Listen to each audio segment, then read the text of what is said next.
Welcome to Take 5, your 5-minute inspirational message from Solid Rock Drogheda.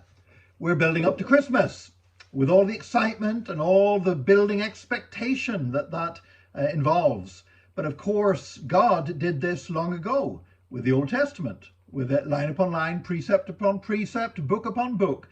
God built up an excitement and an expectation among his people for the arrival of the Son of God in the incarnation in that first Christmas in Bethlehem.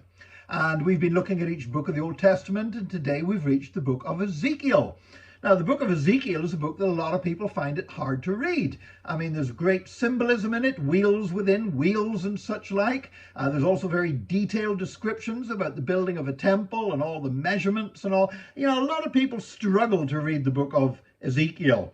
It was written during the exile. It was written whenever the people of God had been carried away into captivity to a foreign land.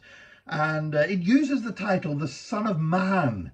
A title, of course, that we immediately associate with Jesus. Now, originally in Hebrew, Son of Man just meant a human being. But gradually, as it got to be more used, and particularly in Ezekiel, it's applied to the Messiah. And it's used over 90 times in the book of Ezekiel. And the same phrase, Son of Man, of course, Jesus used it in the Gospels. It features on at least 81 occasions as a description of Jesus. So he is the Son of Man.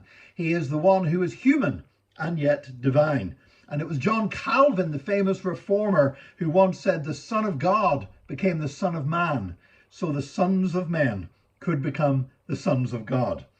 Now, Ezekiel is also remembered because of the graphic illustration of the valley of dry bones, how there were these bones that appeared scattered and disconnected and yet came together to form a living army.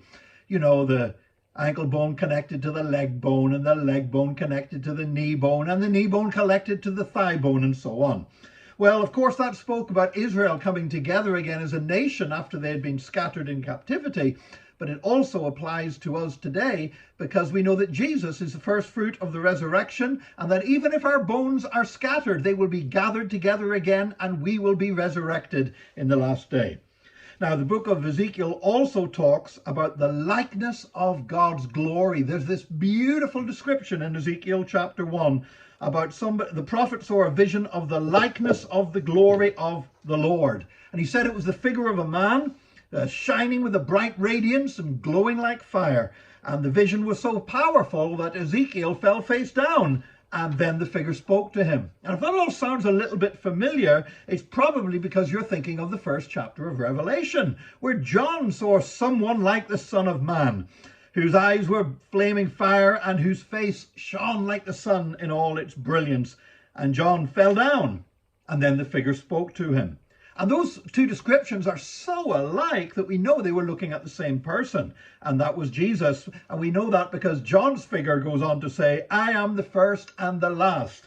I am the living one. I was dead, and behold, I am alive forever and ever. Well, that shouldn't surprise us because Jesus is the likeness of the glory of the Lord. In Hebrews chapter 1 verse 3, it says the Son is the radiance of God's glory and the exact representation of his being. So both Ezekiel and John were granted visions of Jesus in his resurrected, ascended glory. Now, the book of Ezekiel also talks about false shepherds. And we would say, well, instead of false shepherds, presumably they're going to get some true shepherds. But Ezekiel actually says something very strange. He says, instead of the false shepherds, God is going to appoint one shepherd, my servant David. And he will tend them and be their shepherd. And I, the Lord, will be their God. And my servant David will be prince among them. Well, of course, by the time Ezekiel wrote, David was dead and buried. So how could this be? And of course, we know today that it's talking about Jesus, that Jesus is the one true shepherd, the good shepherd. And that was all prophesied in the book of Ezekiel. Ezekiel also speaks about God giving his people a new heart and a new spirit, taking away the old heart and spirit and giving them a new one. And I think about this whenever I think about that passage in John chapter 3 when Nicodemus came to Jesus by night and he had all these questions. How can a man be born again? Well, he could have just read the book of Ezekiel and he would have understood it. He wouldn't have had to ask those questions. So Ezekiel, even though it's a hard book to read, has some wonderful revelations and helped build the expectation of who Jesus would be when he arrived on earth in human flesh. So we celebrate that today. We rejoice in him. We walk in his presence. And join us again tomorrow for another Take 5, your 5-minute inspirational message from Solid Rock Drogheda.